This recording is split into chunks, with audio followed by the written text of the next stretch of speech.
Shalom. We're going to cover some ground here. Call this part 2 of Welcome to Hella.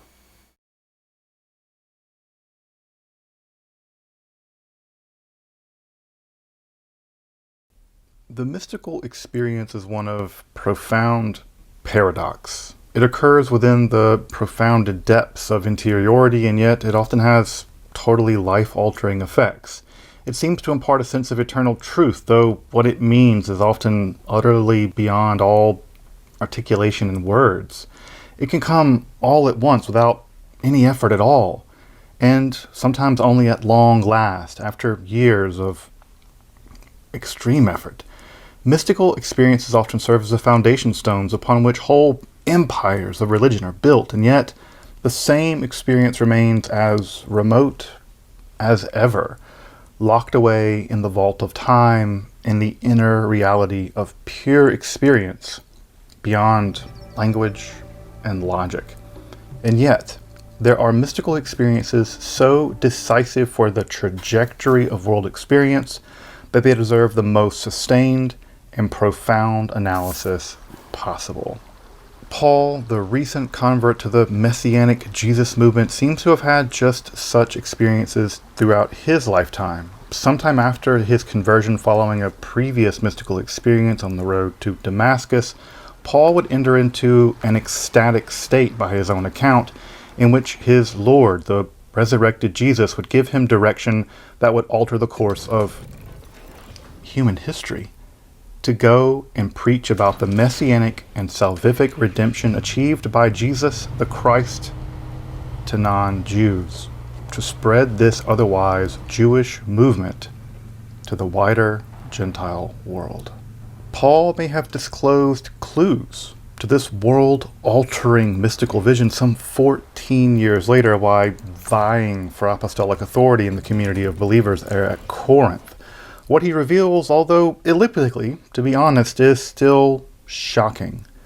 Paul seems to have been a practitioner of an ancient esoteric form of Jewish mysticism in which its adherents ascend and really descend into the palaces of the most holy supernal temple to witness the divine glory upon which the chariot throne of God rests, and in turn to be transformed. The mystic is transformed into a glorified quasi-angelic being. In fact, these elements of Merkava, or chariot mysticism, may form the basis for the earliest layer of Christian theological speculations there in the work of Paul. Thus, an incredibly ancient, esoteric, and apocalyptic form of Jewish mysticism may very well lie at the foundation of both Paul's preaching to the wider Gentile world and the theological core of the earliest Christian theology. If you're interested in magic, hermetic philosophy, alchemy, Kabbalah, or the history of the occult, make sure to subscribe here to Esoterica and also check out my other content on topics in esotericism, including curated playlists. Also, if you want to support this work of providing long-form, accessible, yet scholarly and free content on topics in esotericism here on YouTube for free, I'd hope you consider supporting my work on Patreon with a one-time donation via PayPal, with the Super Thanks option, or you can even pick up a metal shirt in our merch store. But now, let's turn to Paul the Mystic, a likely adept of the ancient chariot mysticism, that mysticism that perhaps ultimately gave us Christianity. I'm Dr. Justin Sledge, and welcome to Esoterica, where we explore the arcane in history, philosophy, and religion.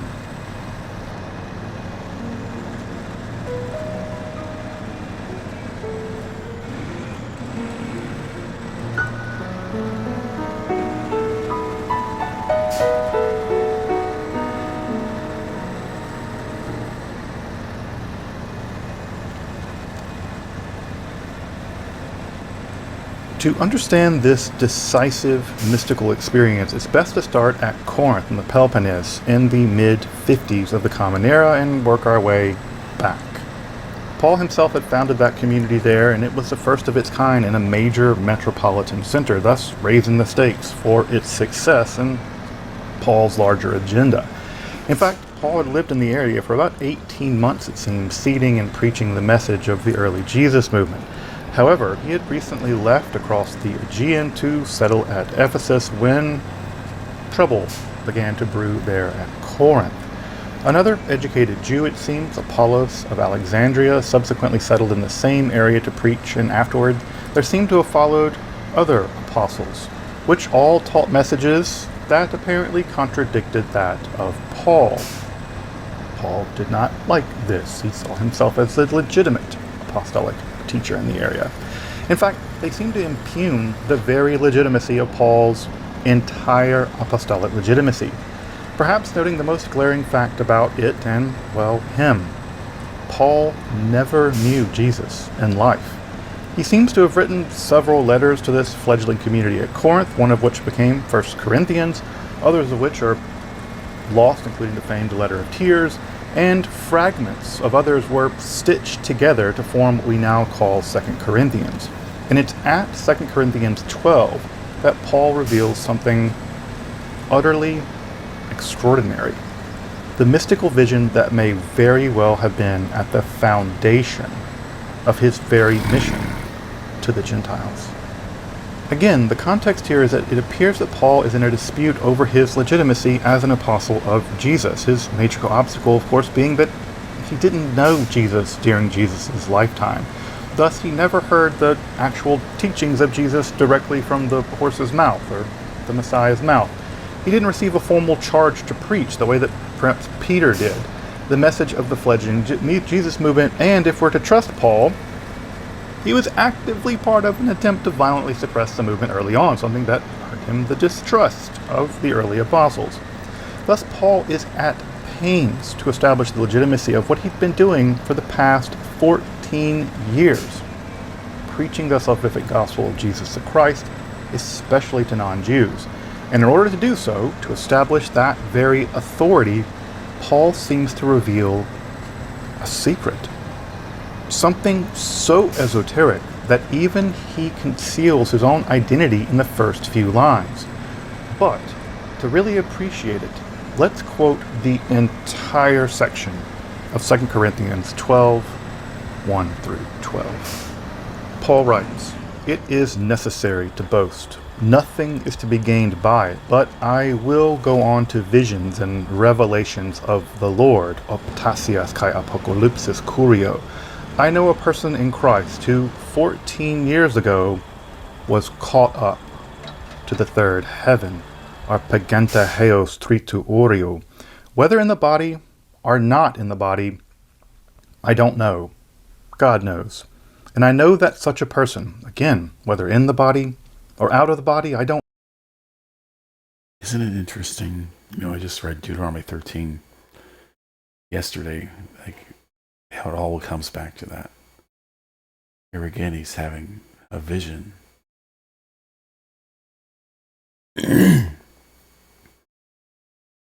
No, God knows, was caught up to paradise, here pagii eston paradison, and heard things that are unutterable, that no mortal is permitted to repeat. Arita hermita auk ezon anthropo lalisai. On behalf of such a one, I will boast, but not on my own behalf. I will not boast, except out of my own weakness. But I wish to boast. I will not be a fool, for I'll be speaking the truth. It's also quite telling of a liar to constantly tell you they're telling you the truth. And it's not just Paul in the New Testament that does this. For I will be speaking the truth, but I refrain from it, so that no one may think better of me than what is seen in me or heard from me, even considering the exceptional character of these revelations. Kai te herpubole ton apocalypsion.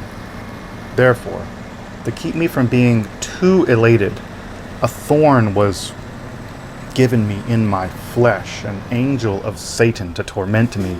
Idothe moi skolops te sarki angolo satana hine me koliphazi. Even if you believe this message, and I frankly believe this is a sign of him being cursed. This is like Deuteronomy 28. If you read Job, Job was afflicted by Satan. Why? To test his righteousness. Satan can only do the will of Jehovah. To keep me from being too elated.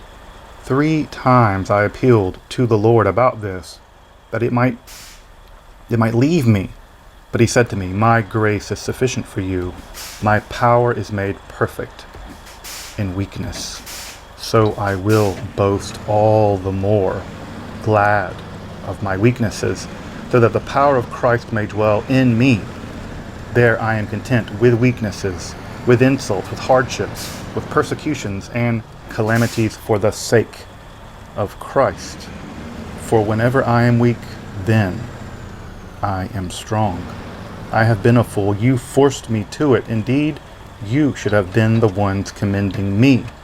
For I am not at all inferior to these super apostles, even though I am nothing. And who are these super apostles?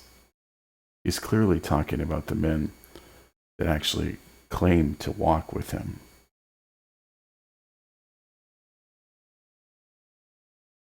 And if you read Paul's letters, he's constantly insulting these men.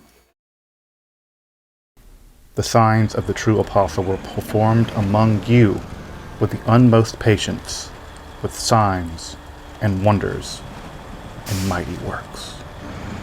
This passage may well be one of the most extreme signs and wonders and mighty works. Deuteronomy 13 again. Even if those signs and wonders actually happened, if they lead you from the Torah, from Jehovah alone, then they are a test. Extraordinary in the entire New Testament. In an effort to establish the legitimacy of Paul's very role as an apostle, he invokes a mystical experience he apparently underwent some 14 years prior. In fact, he seems positively tortured. Well, Paul's always kind of tortured about something, isn't he? He's the emo apostle, if there ever was one. But yes, he's tortured to even bring it up at all, it appears. Note that as he starts to describe the experience, he can't bring himself to name that it was actually him, Paul, that had the experience in the first place. And it is only a few lines in that he begins to claim the vision, hesitatingly, as his own. But at this point, the main point is that Paul's revealing to the Corinthians that he underwent a profound mystical vision, which Paul himself takes to underwrite his entire vocation as an apostle of Christ, over and against to what he deridingly refers to as the super apostles, or sometimes the apostles of Satan, which is a good metal band.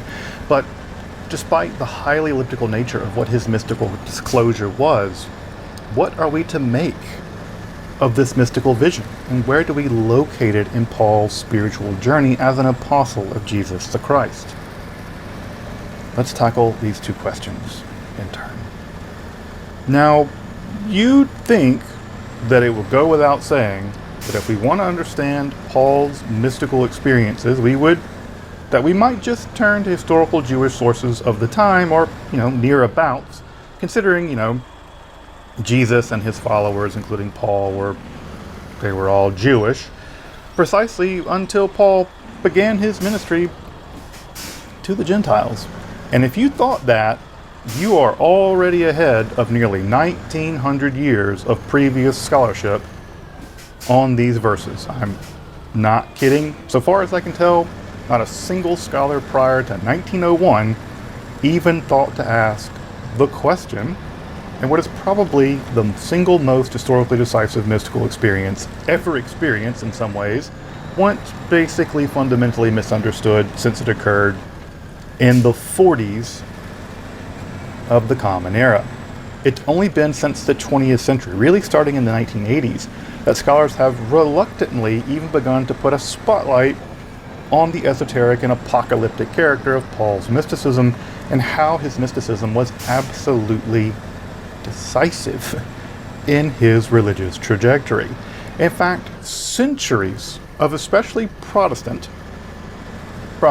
scholarship systematically sidelined this mystical element of Paul's vocation in a spectacularly biased and frankly stupid attempt to make Paul out to be a kind of proto-humanist Lutheran, detached from all that icky, superstitious Catholic nonsense, papistry, much less understanding him as a Jewish mystic. It seems very strange, like reading the text now. Let's take an example here. In Galatians, this is one of the things I recently read, and it's like, this is one of the further proofs of Deuteronomy 13, Deuteronomy 18, 20 to 22, that you're following after a new thing, something that Moses didn't teach and none of the prophets taught.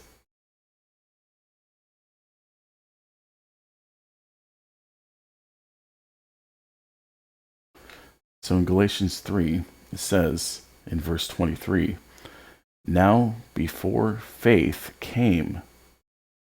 Now, this is a very interesting phrase. What he's equating faith with is the messenger of God. And you can see this if you look at the Greek. Now before the messenger of God, pistis came, revealing the message to Paul. We were imprisoned and guarded under the Torah until faith would be revealed. This is why Paul is not a Torah teacher. The Torah does not say faith is going to come and replace itself. You see the same sort of language in John, which is the most Pauline of the Gospels.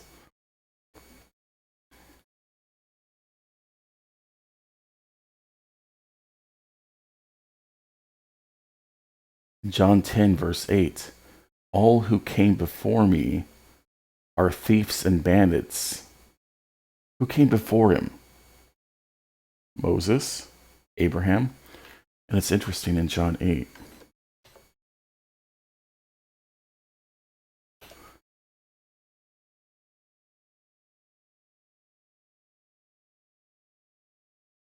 Verse 40, but now you are trying to kill me, a man who has told you the truth that I heard from God. Remember I said, self-truth claims come often from liars. But look what he does. This is not what Abraham did. How many Christians read this and totally miss it? He's telling you, Abraham did not tell you the truth from God.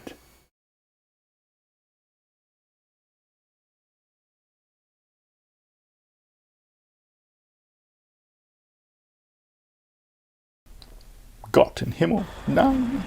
But thanks to pioneering scholarship by folks like Schaeffer, Siegel, Tabor, Maury Jones, and others through the late 80s and 90s till now, we now have a much firmer grasp on what the nature of the mysticism that Paul's referring to and how it seems to have set the foundations for the very earliest elements of Christian theology. Yeah, I think it's that important.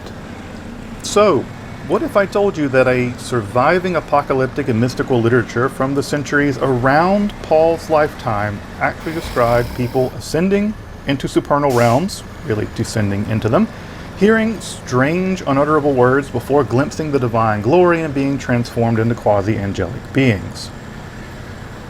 Yeah, Paul seems to have been an adept of this mystical tradition, now known to scholars as Merkava mysticism or Hechelot mysticism.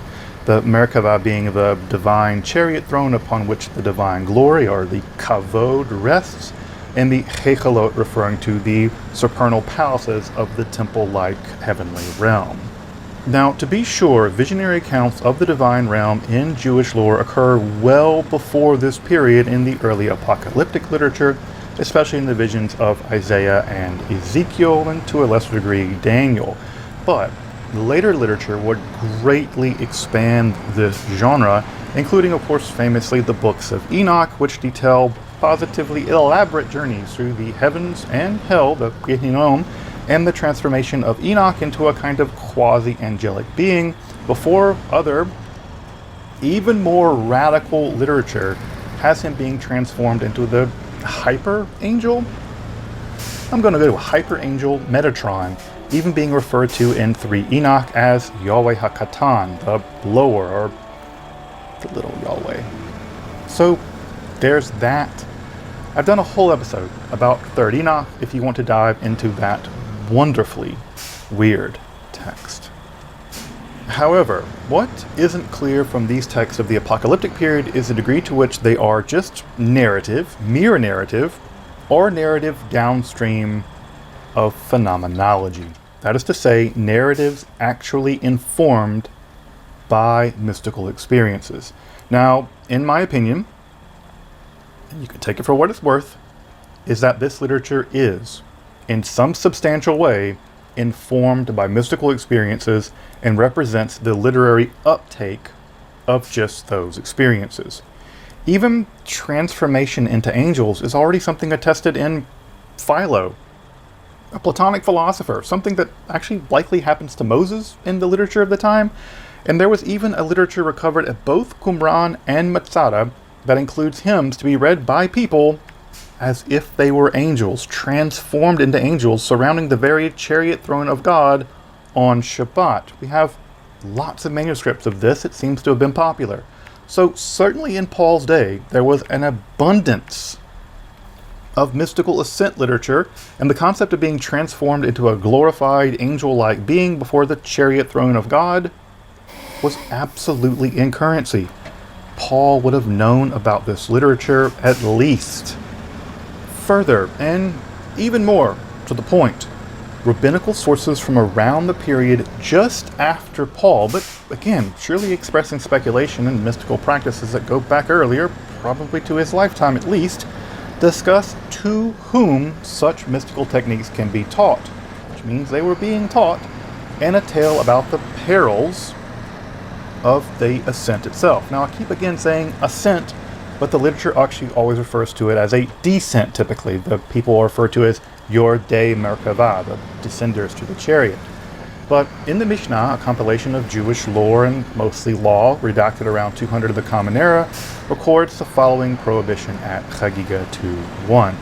It is not permitted to expound upon forbidden sexual relationships with even 3 people, nor the matter of creation, Ma'aseh Bereshit, with 2, nor the chariot, the Merkava, with even a single individual, unless he were wise, Chacham, and understands from his own knowledge, Midato, from his own knowledge.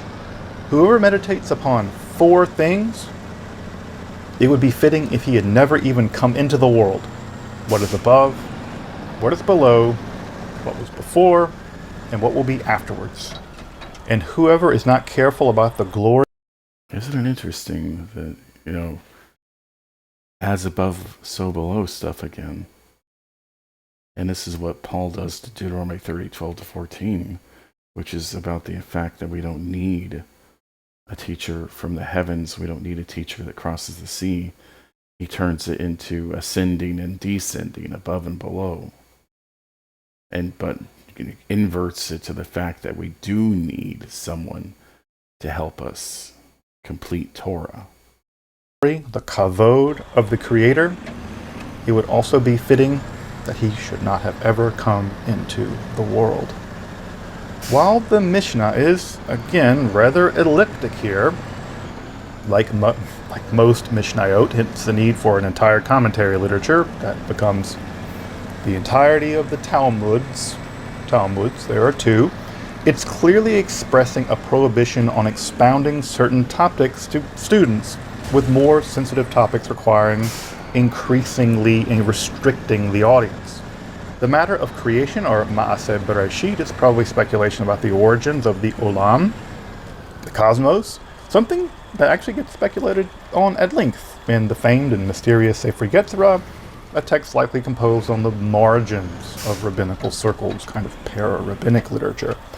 But the prohibition on the Merkavah, or the divine chariot throne, provides us with two conditions, aside from the restriction on the audience. One, that a person be a chakam, or a wise person, probably an indication of strict rabbinical ordination. You need to be already up there to do this ascent, along with having had understanding from his own knowledge. That second qualification that one requires one to have da'at.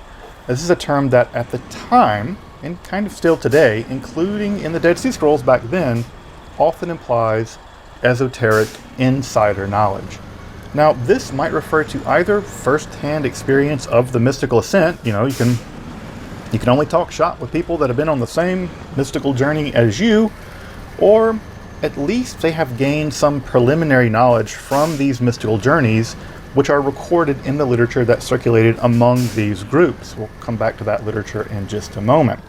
Further, we learned that it would have been best for people not to have even come into the world at all, than to engage in certain kinds of speculation about the world and not taking care about the divine glory or the kavod. That is very interesting. It sounds a lot like the New Testament, doesn't it? Hebrews 10:26-31, 2 Peter 2:20-22. It'd be better never to be born than to do X. Kavod. Notice that the attention paid to the kavod of God is certainly important, right? And that's a technical term, and it represents the visual element of that which is beheld at the very apex of this apocalyptic mystical experience. Indeed, it was the witnessing of the kavod in much of this literature that does the work of transforming one into something akin to an angel in this form of mysticism. And again, one last thing. Keep that wording. It would have been fitting that had he not ever come into the world in mind when it comes to this kind of mystical speculation. It's going to matter a lot in just a moment. Further, we learn from the Tosefta, a literature composed around the same time as the Mishnah, maybe a little later, of the perils of these mystical ascents. So we learn 4 men went into Pardes: Ben Azai, Ben Zoma, Acher, and Rabbi Akiva. One looked and died. One looked and was stricken. One looked and cut the shoots. One went up in peace and came down in peace. The Jerusalem and Babylonian Talmuds will later greatly expand upon this tale, but the core of it is this. 4 men mystically ascended into the Pardes. This is a Persian loan word into Hebrew or Aramaic. Actually, it's a word for garden, but the English word paradise actually comes from the same Persian word, a kind of supernal divine realm.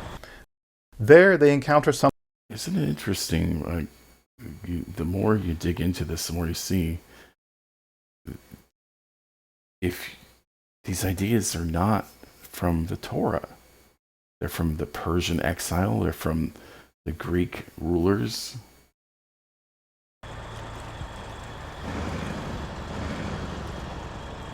Something that kills Ben Azai, drives Ben Zoma insane, and causes Acher, the other one, this is a deprecating term, title for the arch-heretic Elisha ben Abuya, to become an apostate, with only Akiva, the sole rabbi, or Chakam in this case, emerging safely.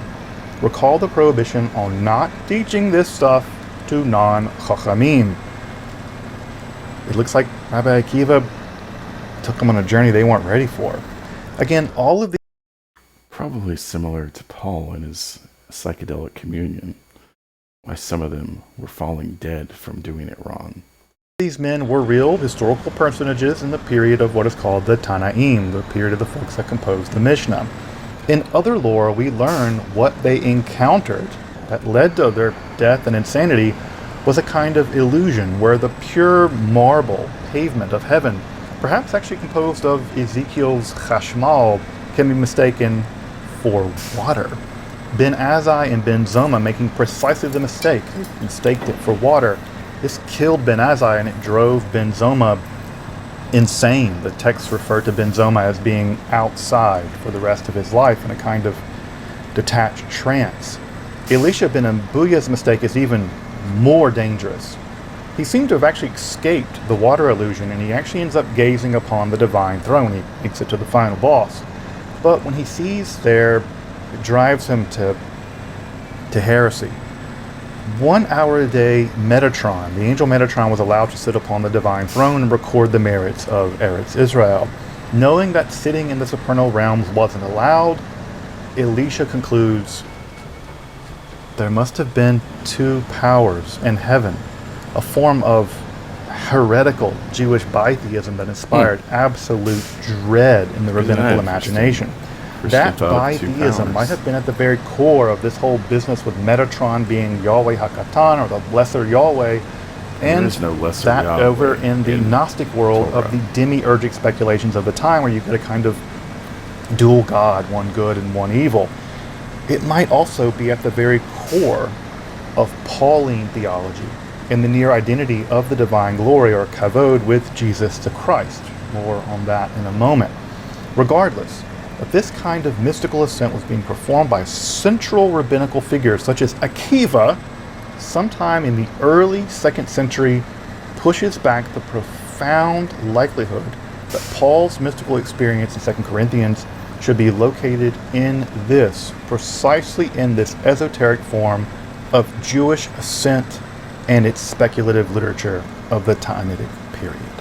Now, this is all the more confirmed, at least to my mind, by actually looking at the volumes of Merkava Hechelot text that were actually produced by these mystics. Yeah, some of them survive, though, again, from a later period, mostly redacted in the 3rd century, but probably representing earlier practices and speculation, and surviving in 50 manuscripts of some length. This literature contains a truly complicated collection of visionary narratives, yoga-like techniques, of mystical ascent, magical-like literature, and even documentation of the vast dimensions of the divine body, the physical kavod of God.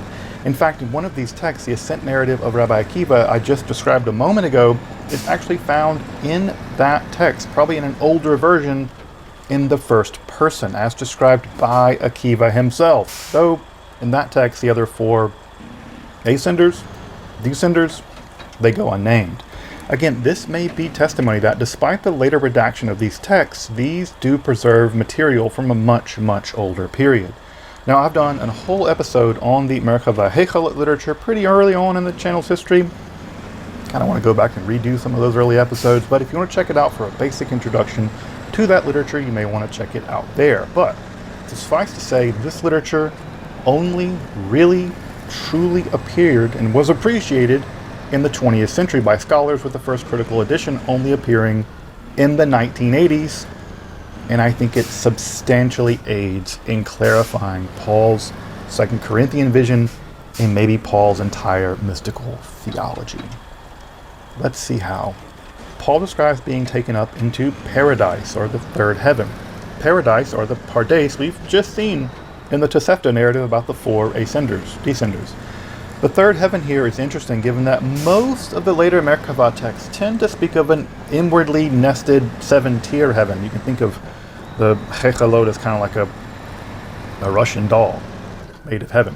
But earlier, more apocalyptic Enochic texts actually do imagine the supernal realm to be structured like the Holy Temple in Jerusalem, with an outer courtyard, an inner holy place, and an even interior Holy of Holies. And thus, they do imagine a threefold structure to the supernal realms.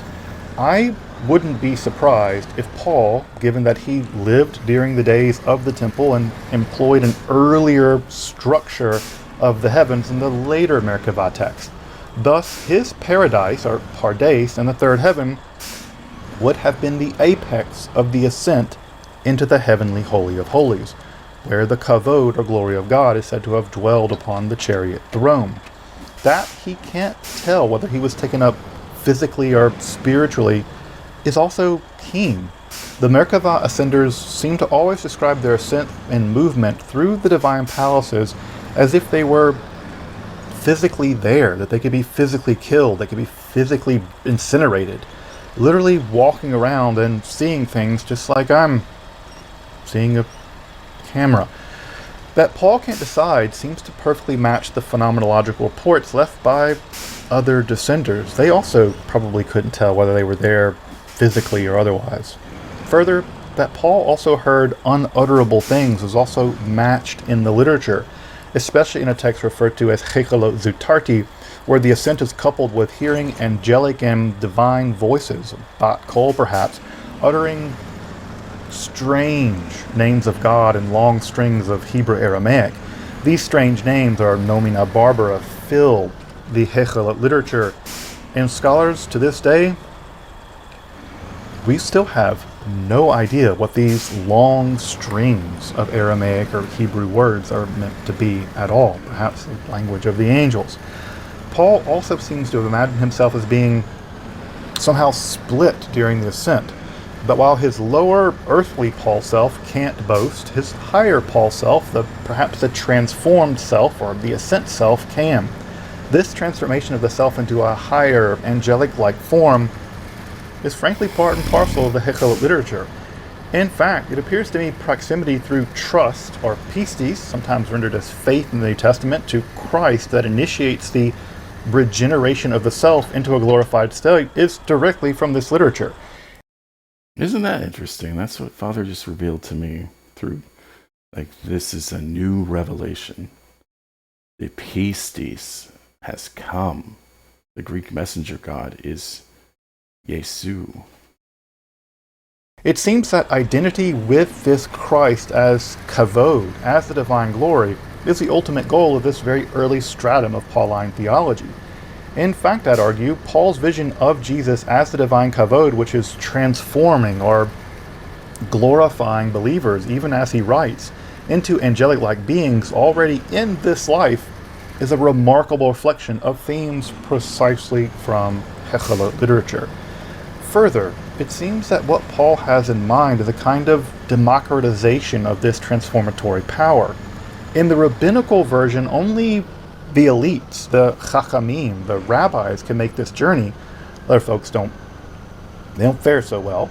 But it appears that Paul imagines Jesus having made this extremely powerful journey and has extended the boon of having made that journey to all who believe in him, who all have pistis, trust in him. Thus, common people will also be transformed into eternal glorified beings through their pistis, through their trust, their faith in Christ. A transformation once only available to the esoteric rabbinical elites, the adepts, and then only at great peril of their physical and mental well-being.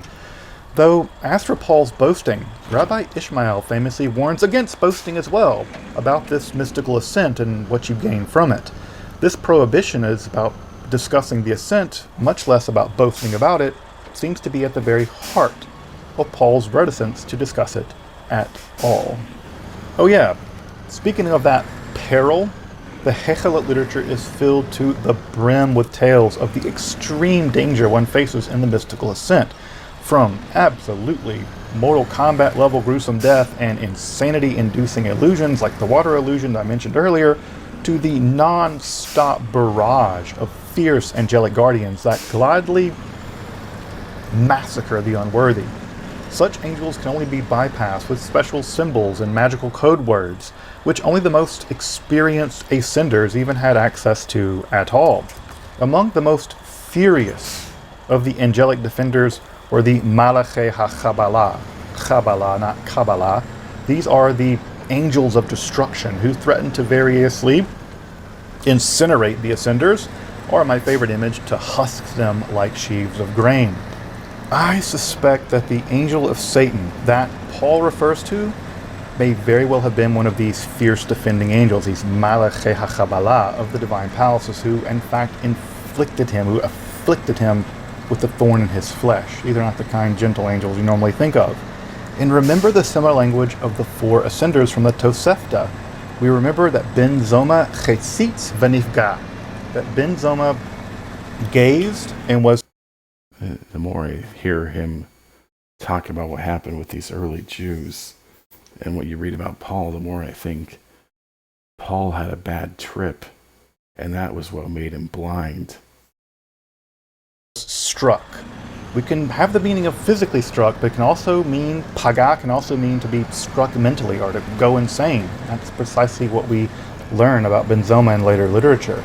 There's even a moment when Akiva, the Chacham Akiva, is almost sure to be struck down by one of these horrifying angels before he appeals directly to the divine Kavod in desperation, who directly intercedes for him, calling down the angelic warrior, commanding, "Let the old man, the Zakan, let the old man, let the elder, let him be." Finally, in addition to Paul's vision, he also claims to have performed signs and wonders and mighty works to prove his apostolic credibility to the Corinthians, very much in parallel with many of the supernatural powers said to have been gained by the adepts of the ascent literature. They all seem to be utterly transformed and gain quasi-angelic powers through their ascent. In fact, the Chechalot literature very closely parallels Jewish magical texts of late antiquity, such as the Sefer HaRazim, the Sar Torah literature, which is literally appended to many texts in the Chechalot literature, and the Charba de Moshe, which in turn very closely parallel the wider world of Greco-Egyptian magic, which is full of invocation, ritual words of power, magical signs, passwords, nomina barbara, and a wide range of powerful invocations, incantations, and evocations. Yeah, and this is something else Father's revealed to me. There are books in the New Testament that are just pure sorcery. The world of the Merkabah literature is bound up inextricably with this literature. Paul claims to have gained such powers would have been very much aligned with other miracle workers of the time as well, including the whole list of Galilean Anshe Ma'aseh, or men of miraculous deeds, people like Choni the circle maker, who could force God to make it rain, Chanina ben Doza, whose wife simply became accustomed to miracles, Jesus of Nazareth, let's not forget him, kind of an important player in all this, and of course eventually Shimon Bar Yochai, who had laser power eyes. If you want to learn more about these miracle workers, I've made an entire episode just about them, and it's especially interesting to compare them to Jesus' own miracle working career, because Jesus wasn't the only Galilean dude out there doing miracles.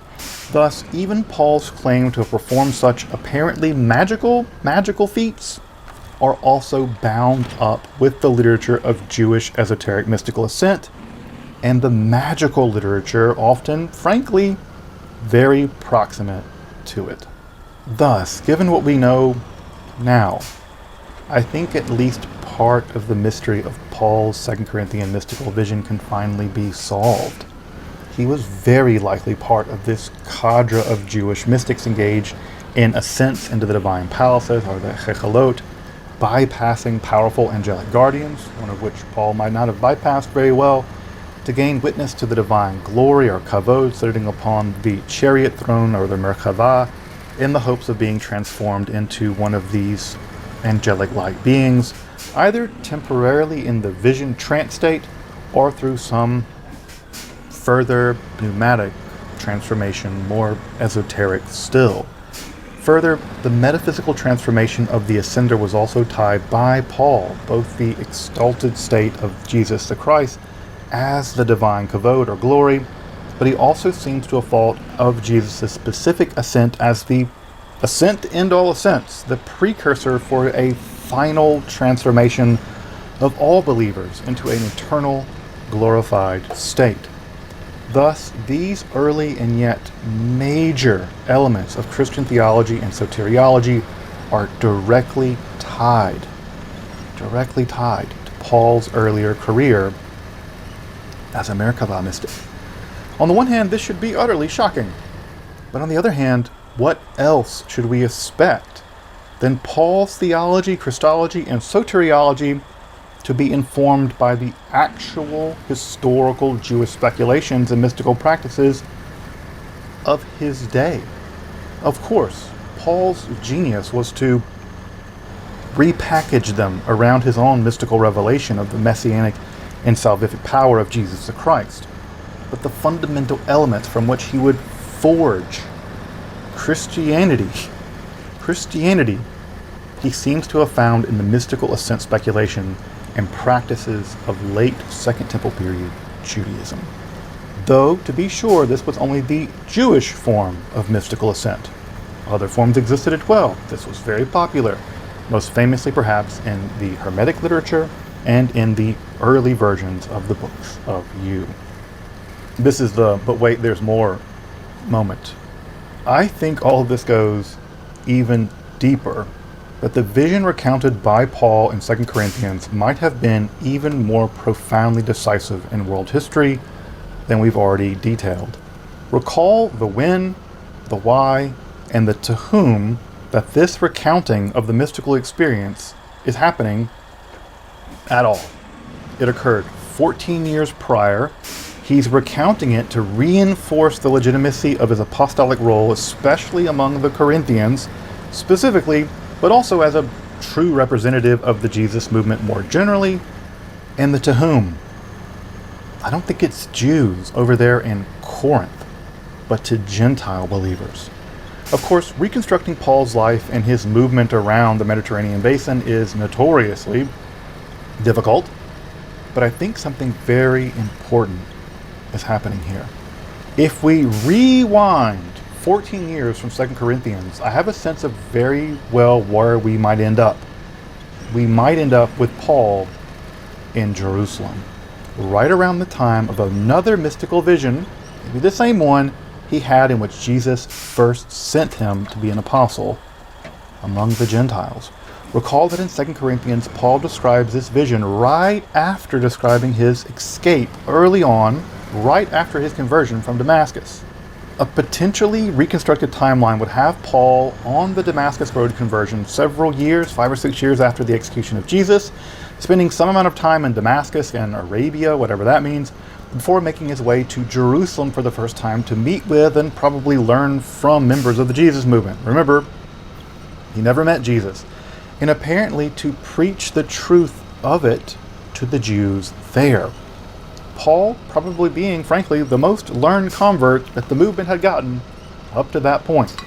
Now, the book of Acts is as much Greco-Roman romance as it is history, probably more the former than the later half the time, but I think Luke does record an incredibly important moment, a very important real historical moment at Acts 22, even if the details are literary fiction. There at the temple, Paul is presenting his newly found faith through testimony, such that, and I'm quoting from Acts 22 here, Paul writes, "After I had returned to Jerusalem, and while I was praying in the temple, I fell into a trance. Genestai me en ektase. I saw Jesus, and he said to me, 'Hurry and get out of Jerusalem quickly, because they will not accept your testimony about me.' And I said, 'Lord, they themselves know that in every synagogue I imprisoned and beat those who believed in you. And while the blood of your witness,'" the word martyr, Stephen, "was shed, I myself was standing by, approving and keeping the coats of those who killed him away. And then Jesus said to me, 'Go, for I will send you far away among the Gentiles.' Hoti ego eis ethni makran exapostelemo se." You can hear the word apostle to the nations. This moment is truly decisive in world religious history. Just world history, frankly. This is the moment that Paul abandons any attempt to spread the Jesus movement exclusively among Jews, and expands his missionary agenda to include non-Jews. This is the mission to the Gentiles. The importance of this moment cannot be overstated. Even if Paul had converted to the Jesus movement, and it had remained only a movement by Jews, for Jews, the way that it was up until this revolutionary, ecstatic, by Paul's own admission, his own ecstatic vision, Christianity would have frankly never become a world religion. If it survived at all, it would have just been another minor sect of an already minor religion. Jews make up less than 1% of the world's population or something.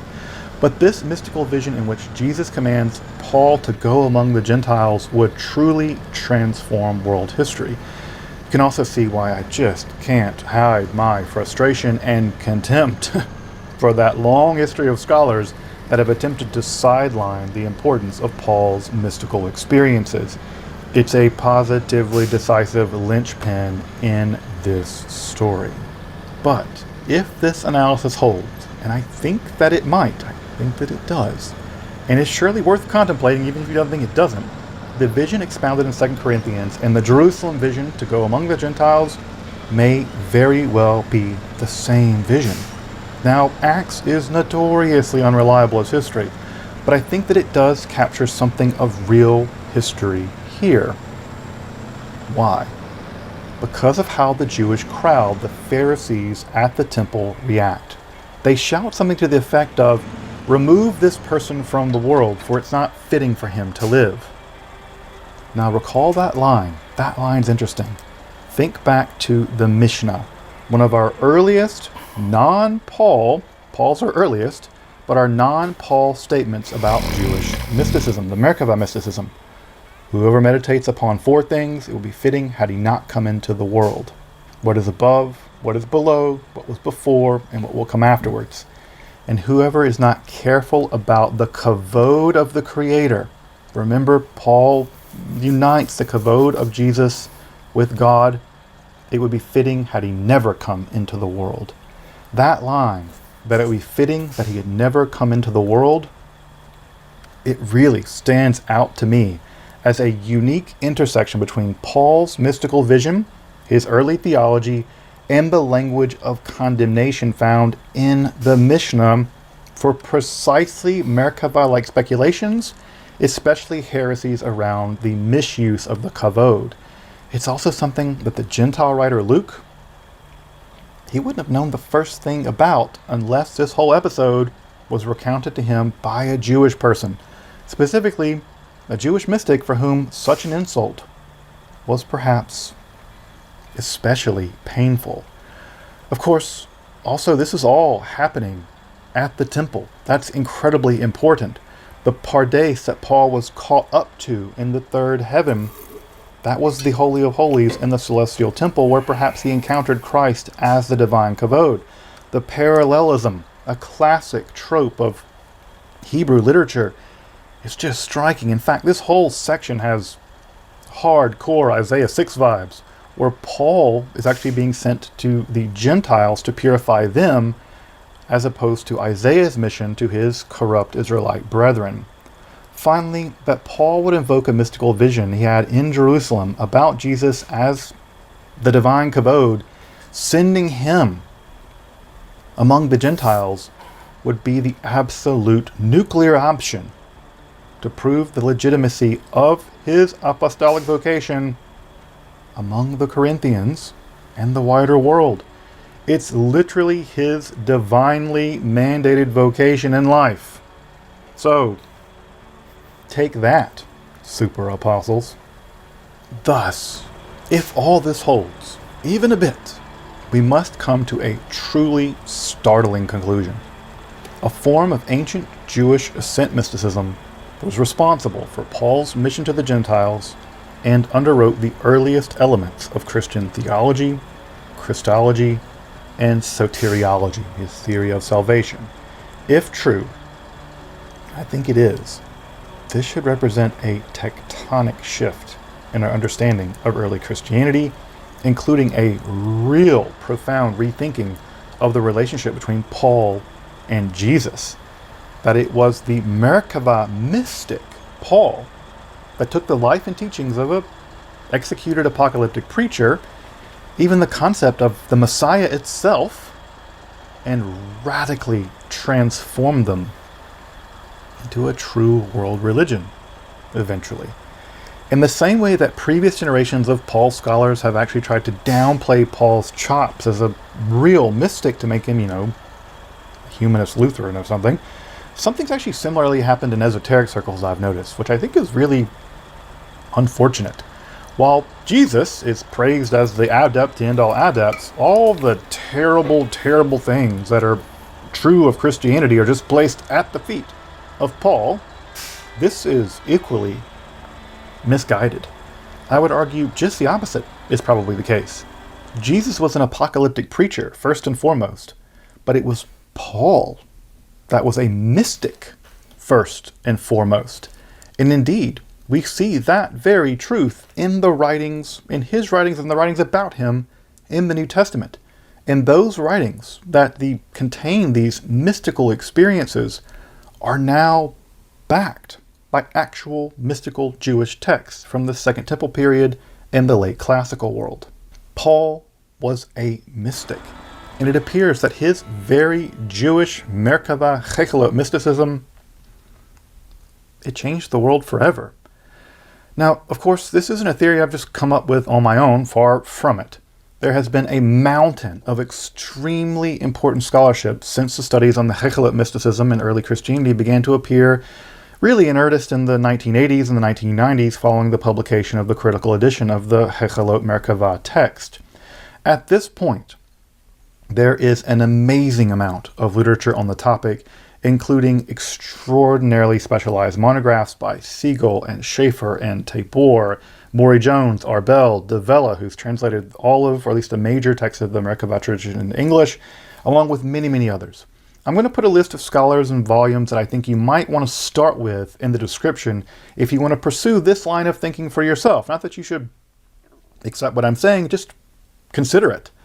In fact, I'm actually thinking about teaching an entire class on Merkava mysticism because I think it's just that important. If you're interested in taking a class on Merkava mysticism, let me know in the comments. Until next time, thank you for watching Esoterica, where we explore the arcane in history, philosophy, and religion.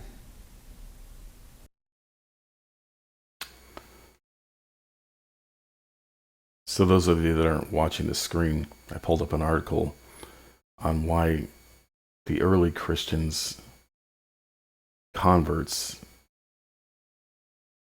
couldn't even read the Bible. The church actually discouraged the populace from reading their own Bible. And we just heard this from the Esoterica guy. They feared if they read this, they would fall into the wrong knowledge. This is a Talmudic idea. This is Esoterica. That it's what you think that matters more to Jehovah than what you do. You can't even read the Bible without a guide. And you know, how many times have I told a Christian today, human sacrifice is an abomination. Theophagy is an abomination. These are the two fundamental reasons to utterly reject the teachings in the New Testament. And that's without all of the esoteric witchcraft.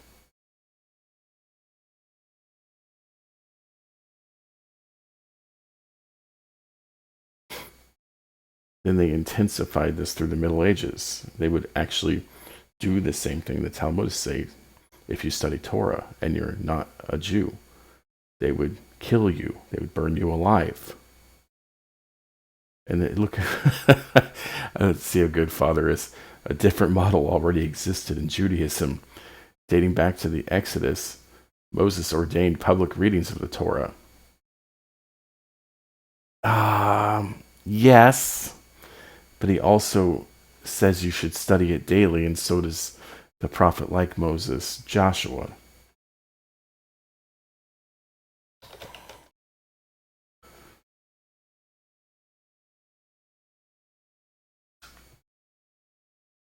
Joshua 1:6, be strong and courageous, for you shall lead this people to possess the land. And that's what the prophet like Moses would do. He would lead them back to the land that I swore to their ancestors to give to them. Only be strong and very courageous, being careful to act in accordance with all of the Torah that my servant Moses commanded you. Do not turn from it to the right hand or to the left, so that you may be successful wherever you go. In this book of the Torah, and this is why the Talmud is false too, because look at verse 8. This book, that's Sefer, the scrolls, the Torah, shall not depart from your mouth. You shall meditate on it day and night. See, this is not just about public reading. Father wants you to meditate on the Torah, the written Torah, so that you may be careful to act in accordance with all that is written in it. There was no oral Torah. For then you shall make your way prosperous, and then you shall be successful. I hereby command you, be strong and courageous. Do not be frightened, dismayed, for Jehovah your Elohim, your God, is with you wherever you go. And Deuteronomy 30 says exactly the same thing. So yes, the Jews do have this idea of limiting when and where Torah can be read, how it can be interpreted. But the Torah itself, listen, the Torah itself teaches contrary to what they're saying, contrary to what the early Christians copied from the Hellenized Talmudic Jews. Deuteronomy 30, then you shall again obey Jehovah, observing all his commandments that I am commanding you today. And Jehovah, your God, shall make you abundantly prosperous in all your undertakings, in the fruit of your body, in the fruit of your livestock, and the fruit of your soil. For Jehovah will again delight in prospering you, just as he delighted in prospering your ancestors. When you obey Jehovah your God by observing his commandments and decrees that are written, not recited, not oral, written in this book of the Torah, because you turn to Jehovah your God with all your heart and with all your soul. And just in case you weren't sure that you can read it and interpret it on your own, what does it go on to say? Surely this commandment that I'm commanding you today is not too hard for you, nor is it too far away. It is not in heaven, you should say, who will go up to heaven for us so that we may hear it and observe it? Who will go up to heaven, right? And you know what this is against. Neither is it beyond the sea.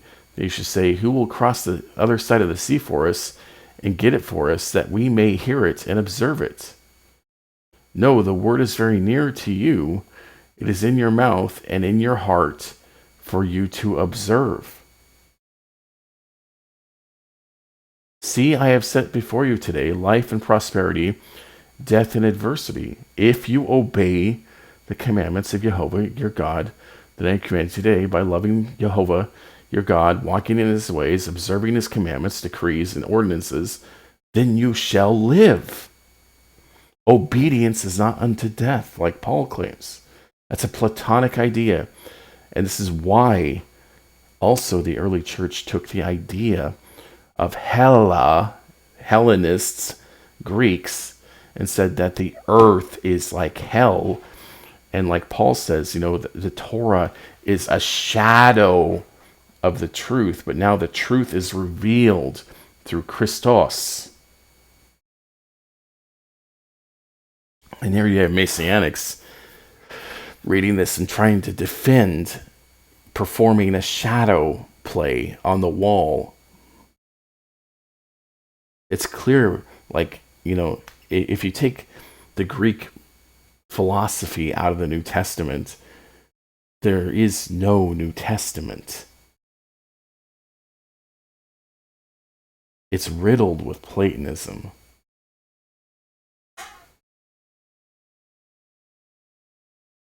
So let us go forth and not be tempted by signs and wonders, and obey Jehovah.